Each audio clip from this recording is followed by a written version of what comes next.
This coffee table is perhaps the best thing I have ever designed. Only 2 years ago, I started my woodworking journey, making things like this and like this. I didn't even know how to use a drill. And now I'm turning recycled wood costing less than $100 into projects like this. Welcome to this video where I create this coffee table in about 20 hours where I use recycled wood from the tools I have in my garage. It consists of 7 main parts. The first part was making this design with this video here. The second design, and I got the second video here, the third design, and the third video here, the fourth design, the fourth video here. Fifth part was combining the legs together. The sixth part was putting the black epoxy, and the seventh part was building the legs and putting everything all together. This is a complete build of the coffee table from scratch to finish, the whole video in about 20 minutes. There's nothing left to say, but to get straight into the video.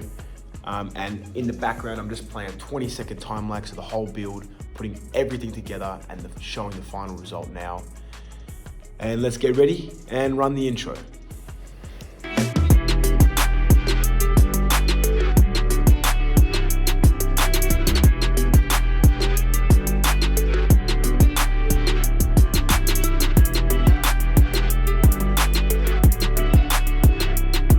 Started off by grabbing 4 different types of woods: the marabou, the pine, a darker pine, and some reddish brown wood. I chucked the marabou, the 2 pines, up on the table saw and cut them around 400 millimeters in length. So I cut the 2 different pines 35 millimeters in width, 20 millimeters in height, and then the marabou 20 millimeters in width and height. Then I made some 45-degree lengthwise cuts of the 2 different pines. Everything was looking good, so it was time to glue it all up together. And when I'm gluing stuff like this up, I like to use a lot of clamps just to make sure. Took the clamps off, checked the end grain, and it was looking good. I repeated this process one more time, and I had 2 design blocks. I needed more of the design blocks to fill the design, so I repeated this process 4 more times.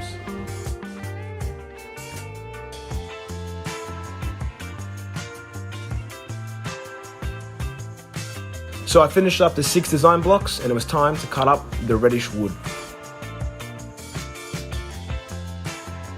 And I cut them all up into 15 by 35 millimeter strips.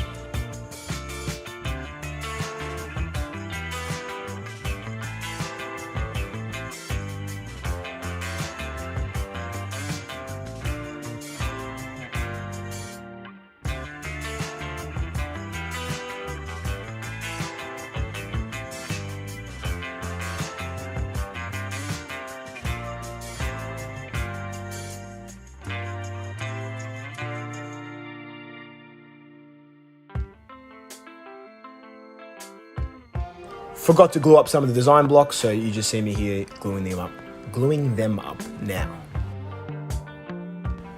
So after gluing up the 6 design blocks, I glued some of the reddish wood strips together to sit under the design blocks and plan to glue up the other ones in between the design blocks. Although before I could do that, I had to make sure everything was at 90 degrees so everything would glue perfectly together without any holes in between. So I table saw, planed and sanded each of the design blocks to make sure they were perfectly straight.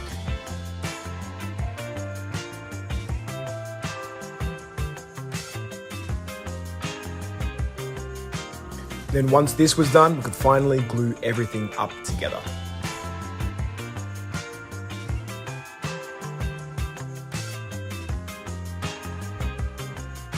I also wanted to make sure the base was perfectly straight, so I sanded that.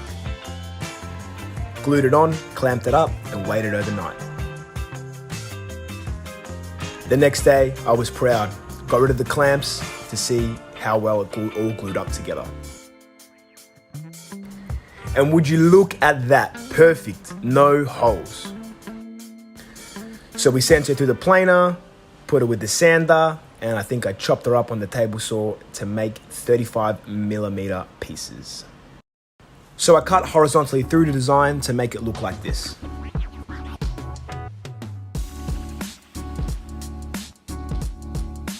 Then it was time to glue it all together, put her on these clamps here and make sure everything was perfectly straight.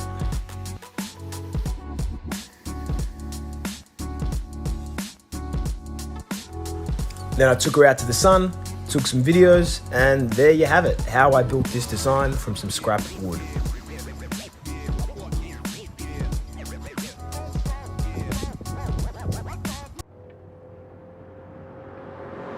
I cut up some nice red wood into the correct lengths, and then I cut them up into the correct widths and heights. I chopped them up into 4 big squares spanning 50mm by 50mm. Then I made a bunch of these super mini squares that would sit on all 4 corners of each of the big squares. So every one big square, there's going to be 4 mini squares sitting diagonally like that. Then it was time to chop up some pine into mini rectangular pieces that would sit in between the mini squares and around the big square as shown.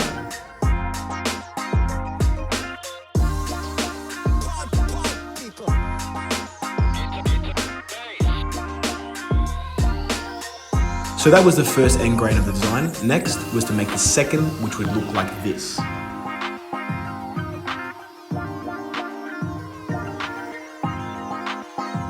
I cut the marabou and pine up appropriately and then started to glue them all together.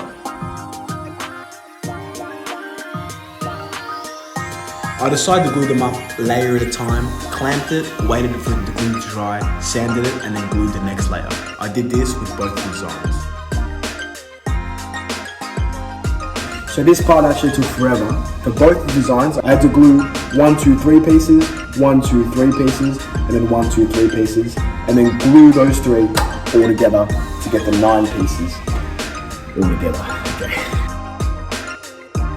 You can see me getting one of those designs, one of those designs, one of these designs, and one of these designs, and I was going to glue them all up together to create the end grain design.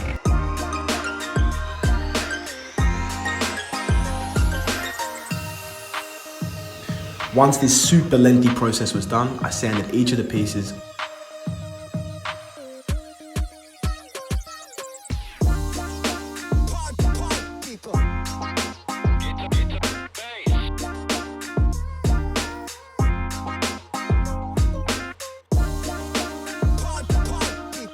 Then it was time to put all the pieces through the planer so they glue up perfectly 90 degrees.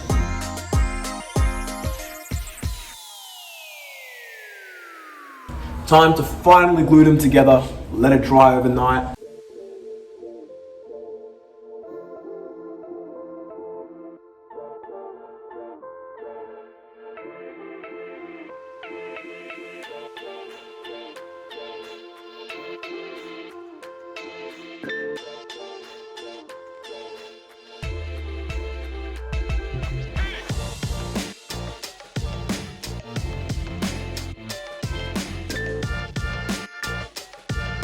Then the final step was to cut through the design horizontally, making the cuts 30mm in height.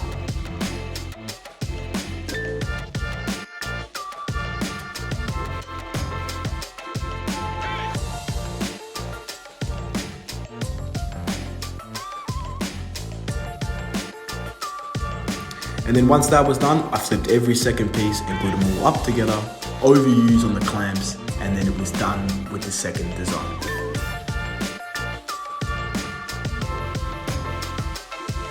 Things you're gonna need to make this project.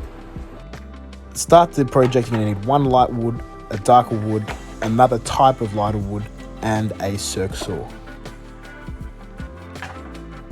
So here I am, just cutting the first wood into correct lengths.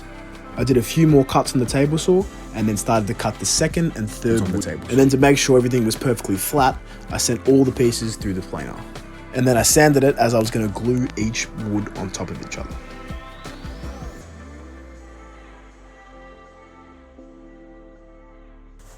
And now that the pieces are all sanded to perfection, I'm going to glue them up all on each other. I missed the part where I glued the marabou wood in between the first wood, but we'll skip over that part.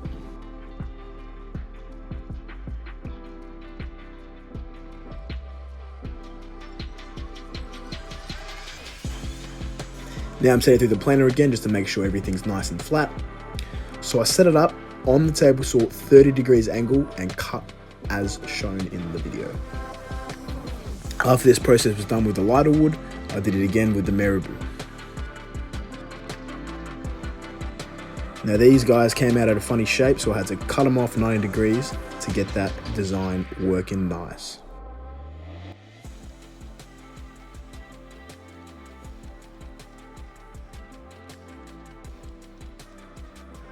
Now these cuts here is me cutting the height of some of the pieces that I made because of some mistakes that I made previously. At the end, they ended up with 6 strips like this, with the dark wood in the middle, and then I had 6 strips with the lighter wood in the middle. Now comes the fun part where I get to glue up the design together. I got a light piece, dark piece, light piece, dark piece, light piece, dark piece. And after the gluing was all done up, I cut through the end grain design. Once I finished cutting up the strips, I glued them all together, flipping every single second piece.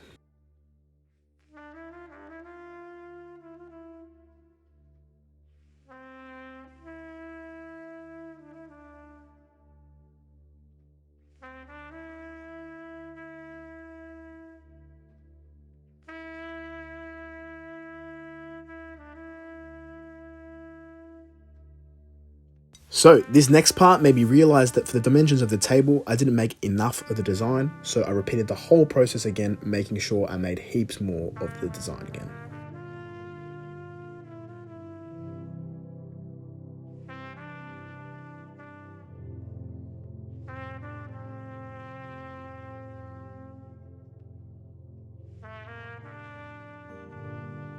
Once I repeated the whole process again, I glued all the pieces up again like I did before, and still I was short on design, so I had to add another design to make sure it fit the dimensions of the table.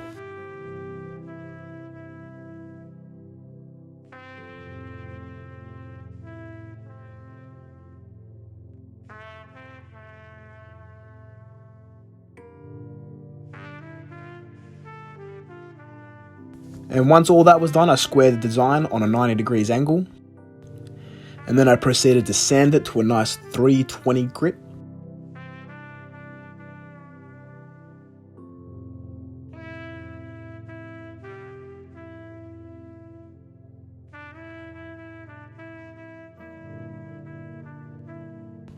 And then I used a nice clear varnish.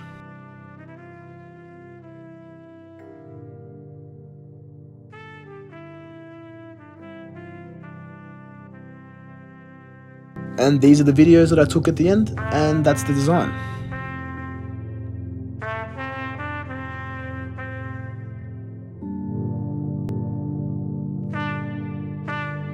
Making simple strips out of the 4 different types of woods. Then the second part's going to be randomizing those woods with some straight cuts. Then the third part's going to be randomizing those cuts again on a 30 degrees angle. And once I got the design all ready and the end grain ready, I'm going to cut through the design. The 5th step is going to be making the computer board, and the 6th step is finishing the design. 4 woods. So with the pine wood, I cut it outside with the circular saw. Broke it off, placed down the pine, redwood, marabou, and the Tasmanian oak. Then it was time to cut the widths and heights of all the strips. I kept the height the same height for all the strips, and the widths I randomized. So example, with the pine, I cut everything to a 40mm, keeping the same height, and then after that, I would randomize the widths, the effect of the kaleidoscope design.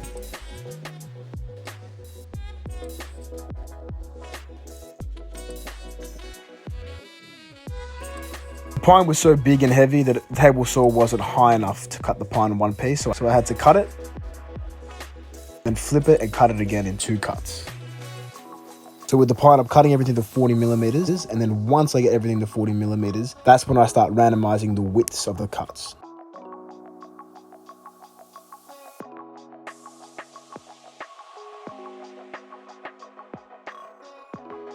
And then I finish it up all with the redwood, the most annoying to cut and the heaviest wood.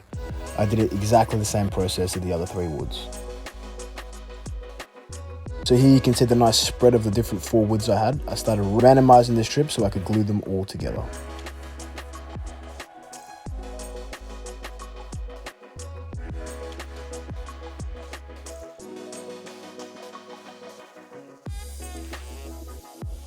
Randomizing the design with some straight cuts. So now you can see I got a beautiful design with all randomized strips, but now it was time to cut those strips into 8 mini separate random strips.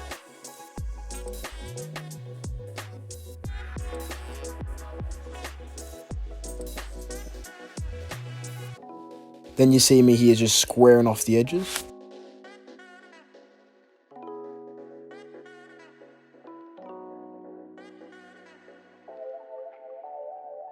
And since gluing them up wasn't perfect, I had to cut each side to make sure they were exactly 90 and perfectly flat, ready for the next glue up. This is what the end grain of the designs are looking like, looking very nice, and I'm about to cut them all in half. So flipping and cutting these strips in half is going to allow me to once again randomize the design even further to create a cooler kaleidoscope piece.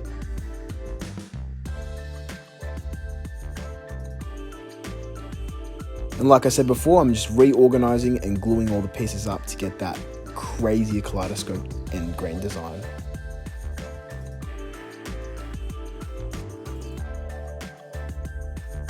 So I took it to the sander to get all the glue spots off, and then I was going to run it through the planer to make the board perfectly flat.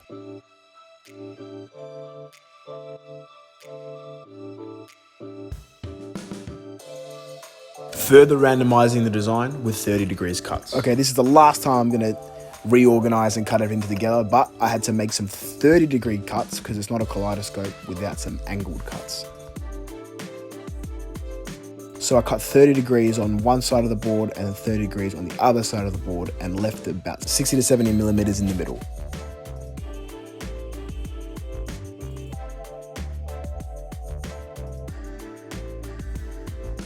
The end grain looking nice with the angled cuts. Just gonna add one more step, which is to add some more pine and marabou wood. To do this, I did the exact same thing I did in the first step, which is to get some plain strips of one color wood. Although since everything was at a 30 degrees angle, I had to also put these strips into a 30 degrees angle. And that is the end grain design and what the whole design is gonna look like at the end.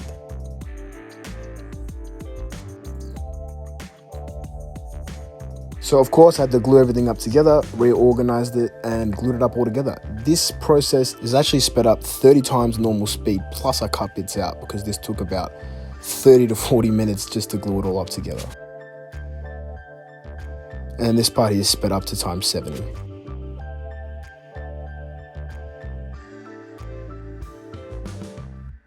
So finally got the whole kaleidoscope board ready to go. First I just had to make the board flat by sanding it and planing it, and the exciting part was about to start.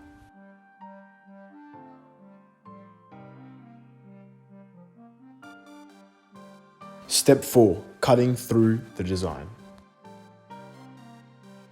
This cut here is what I've been waiting for. The moment of truth, let's go. So the moment of truth, to see what the end grain design would look like. And it looks nice.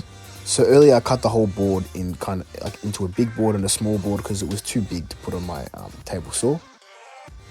And then after that was done, I cut each the big board and the little board into 30 millimeter strips, cutting through the end grain design.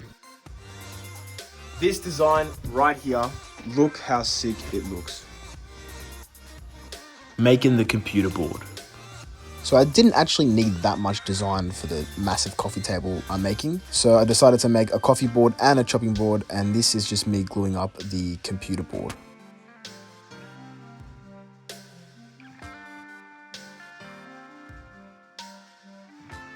So I'm just cutting the edges, making sure everything's perfectly 90 and square. Then I sanded it, built the legs, screwed everything together, varnished the whole thing, and took some video that you'll see at the end of the video. Making the design for the table. So back to the coffee table, I had to glue these 10 mini pieces together.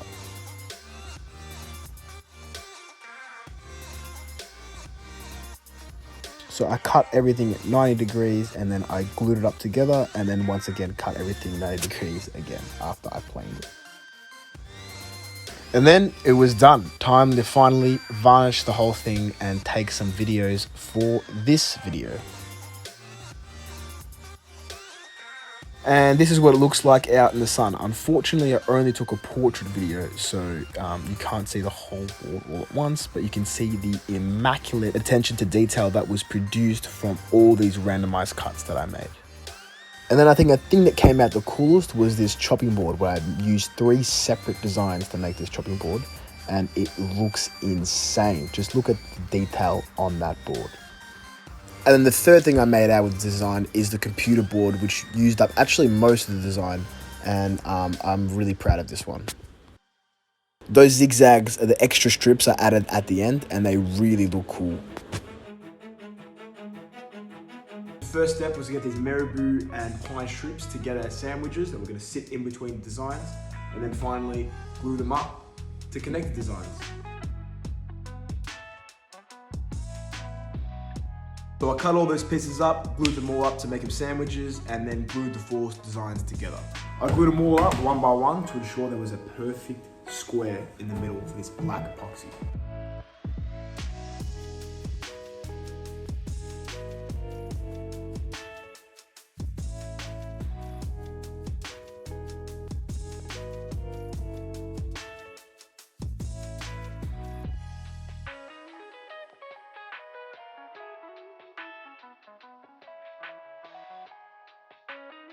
So I glued 2 of the designs together, then glued the other 2 designs together. I made sure everything was cut at a perfectly 90 degrees.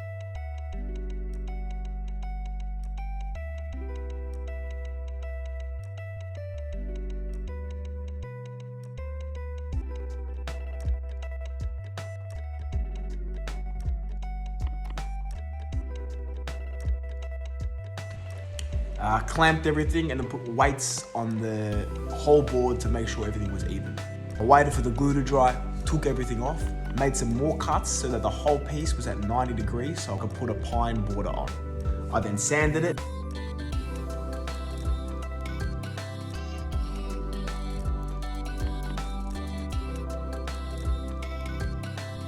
I made some cuts that were going to act as the border.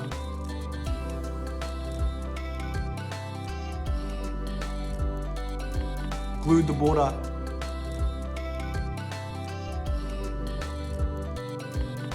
Sanded it again.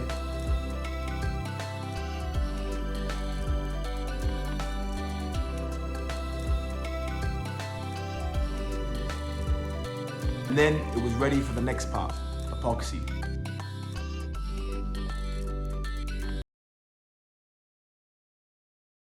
So for this step, I got the board, part A, part B, the paddle pop sticks to mix the epoxy, the cup it was going into, and then we pour part A and the part B in. Although this wasn't going to be the main pour, it was just going to be epoxy the sides so that for the main pour, the epoxy wouldn't seep through the wood.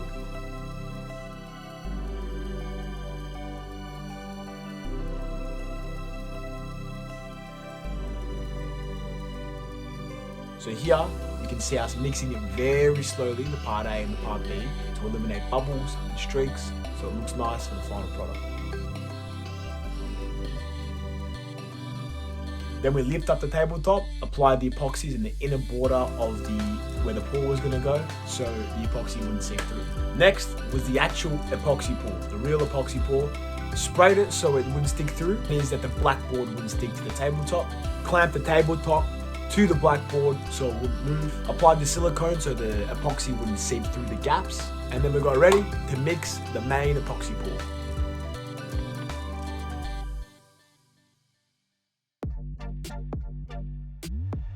Whipped up some Batman black color and put it into the epoxy.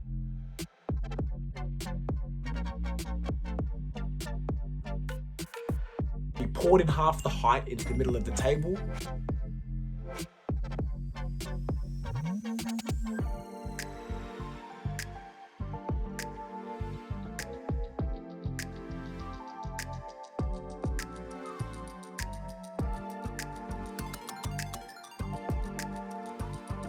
Blow torched it to eliminate as many bubbles as possible.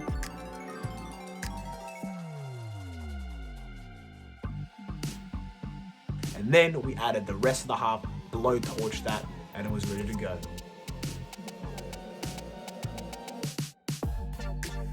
It was time to crack open the tabletop off the blackboard. Then after all that preparation, it's still glued to the blackboard. We gave it a sand.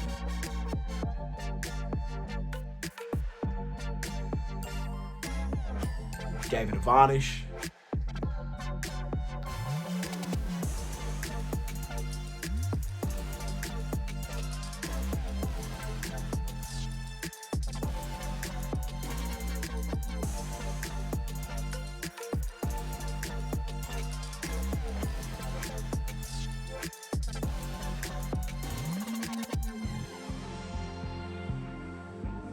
and it was ready to go. On to the last part of the video, the legs.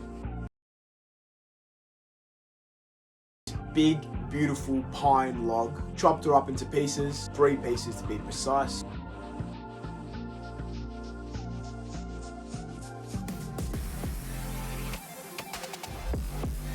Cut some angles on these bad boys.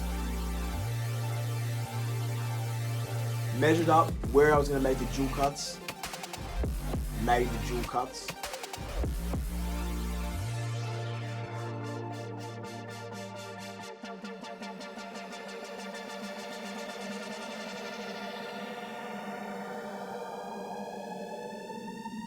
Sanded everything.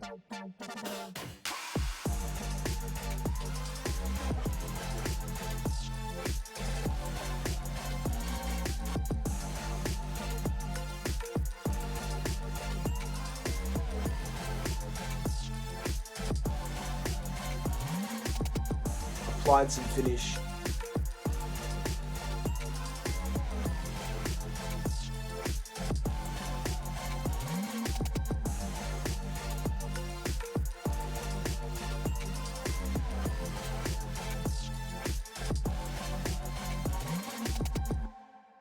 Glued up the legs.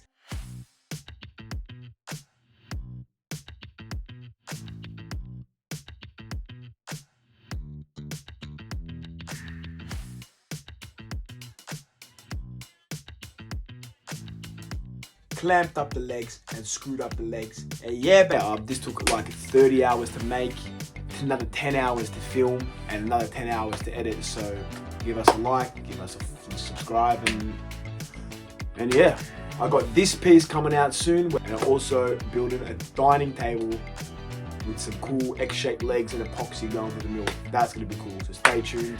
Hope you enjoyed the video, and bye bye.